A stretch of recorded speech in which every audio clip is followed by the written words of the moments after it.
On September 23, 1947, the vote for women was secured in Argentina. During the campaign, women from all over the country rallied for their feminist leader, Eva Perón. Despite her young death, Eva Perón's legacy, though controversial, would trickle down to every portion of the Argentine population. Eva Maria Duarte was born illegitimately on May 7, 1919, in the quiet town of Los Toros, a province of Buenos Aires. She was the youngest of 5 children born to conservative parents Juana Ibarguren and Juan Duarte. At the time, a radical party of Argentina was gaining momentum, and when they finally won the campaign, all conservatives in government positions were replaced. Eva's father lost his job and left his family. For most of her childhood, all Eva knew was suffering. Despite this setback, Eva peacefully started school when she was 8 years old. Her childhood was spent in contact with nature, climbing trees, raising silkworms, playing hide-and-seek, hopscotch, and tag, and wearing homemade costumes which replaced store-bought toys and made her into whatever she wanted to be. After attending 1st and 2nd grade in Los Toros, Juana Duarte moved the family to Junin. It was here that Eva would realize her real passion, acting. Eva Duarte left school early at age 16 to become an actress.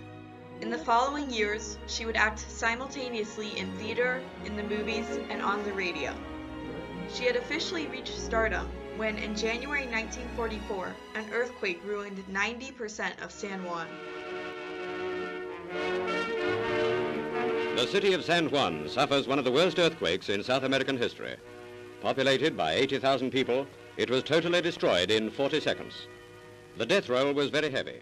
Over 2,000 bodies were recovered, and hundreds more were found daily. Juan Perón, the man in charge of the Secretariat of Labor and Social Welfare, organized a national relief effort and invited the most popular stars of the day to participate. Eva Duarte was among them, and helped to take up collections for the needy by performing shows to benefit Perón's cause. It would be here that she and Juan Perón would meet, beginning a lifetime of achievements. Duarte and Perón would marry on October 21, 1945. In the following years, Perón would begin his campaign for the presidency. Eva would be by his side the entire time, a crucial asset for gaining support and followers. She was especially empathetic to the poor and working class. Her influence allowed Perón to win the race in 1946 with a 54% margin. Now in office, Eva finally had the option to enact her growing ambition and ideas. One of Eva's priorities was establishing numerous foundations. She supervised programs to eradicate some of the most crippling diseases, including tuberculosis. She was also chosen president of the Agrupación Radial Argentina, a union entity which she had founded in 1943. Eva would also become the de facto Minister of Health and Labor, awarding generous wage increases to the unions, who responded with political support for Perón. However, one of the most famous foundations she set up was her own namesake, the Eva Perón Foundation, which came into being on June 19, 1948. Also known in Spanish as the Fundación Eva Perón, Eva was able to affect the lives of millions through this program, and the support gathered from the foundation was used to establish, among many other things, thousands of hospitals, schools, orphanages, homes for the aged, and other charitable institutions. For the first time, there was no inequality in Argentine healthcare. Not all was well with this foundation, as much of her opposition argued this foundation was more for political gains than charitable work. But she was able to effectively help a considerable amount of people. Along with the multitude of people she helped through this foundation, possibly one of the most impressive accomplishments of young Eva is bringing the right to vote for the women of Argentina. On August 21, 1946, she went to the Chamber of Deputies to meet with the leaders of the Peronista bloc. Their objective, women's right to vote. She would return to the chamber in the following days to talk to the legislators of the Peronista party. The campaign had begun.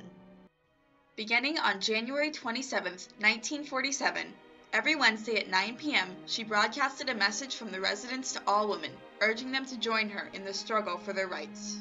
When asked about her feminism beliefs, Eva said everything, absolutely everything, in our contemporary world has been tailored to the measure of men. We are absent from governments. We are absent from parliaments, from international organizations. We are neither in the Vatican nor the Kremlin. We are not part of the upper echelons of the imperialist countries. We are not in the atomic energy commissions, nor in the multinational corporations, nor in Freemasonry, nor in any secret societies. We are not in any of the great power centers of the world.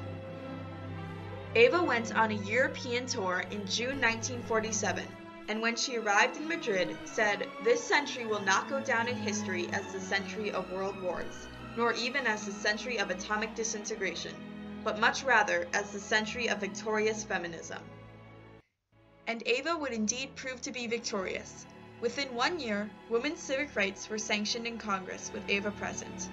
A few days later, she gave a speech which enacted the law giving women the vote.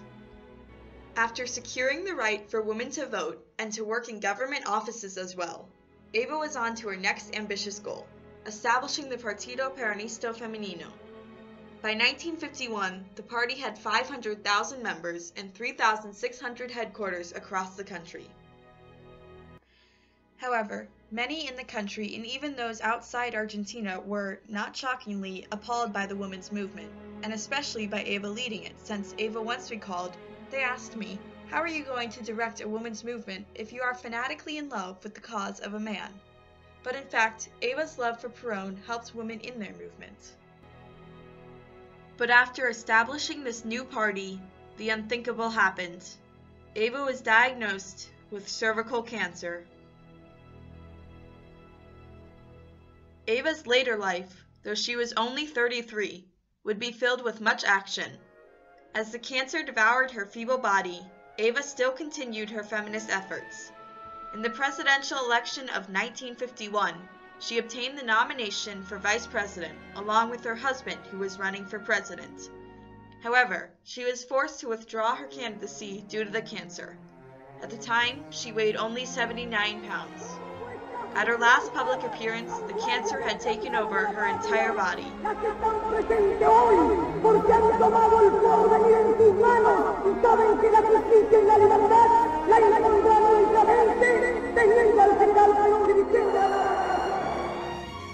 Eva Maria Duarte Peron died on July 26, 1952.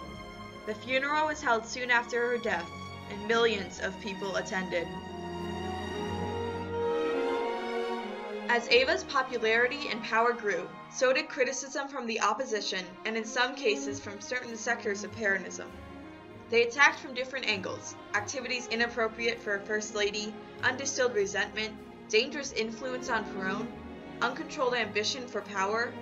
Under the surface, but not too far under, was the criticism not of what was being done, or how it was being done, or why it was being done, but that it was being done by a woman. Ironically, the one thing Eva fought for in her life was the one thing restricting her from public respect: women's rights. For the next decade, her legacy would be torn apart by the controversial views surrounding her life. The revolution would begin in a few short days, and with it, Eva Peron's buildings and works were destroyed. Thousands of sheets were burned because it was too much work to cut out the offensive words, Foundation Eva Peron. Children died in polio epidemics because the iron lungs imported from the United States were locked away or destroyed. How could they be used when each had a small metal plate which said Foundation Eva Peron? But despite the anger, there was an influx of positive memories surrounding her life. She was monumental in changing the lives of women, the poor, and the children. In some places, her legacy can still be felt, pulsing deep through the veins of people who lived under her and the children and grandchildren they raised. Argentina was forever changed by the First Lady, Eva Maria Duarte Peron.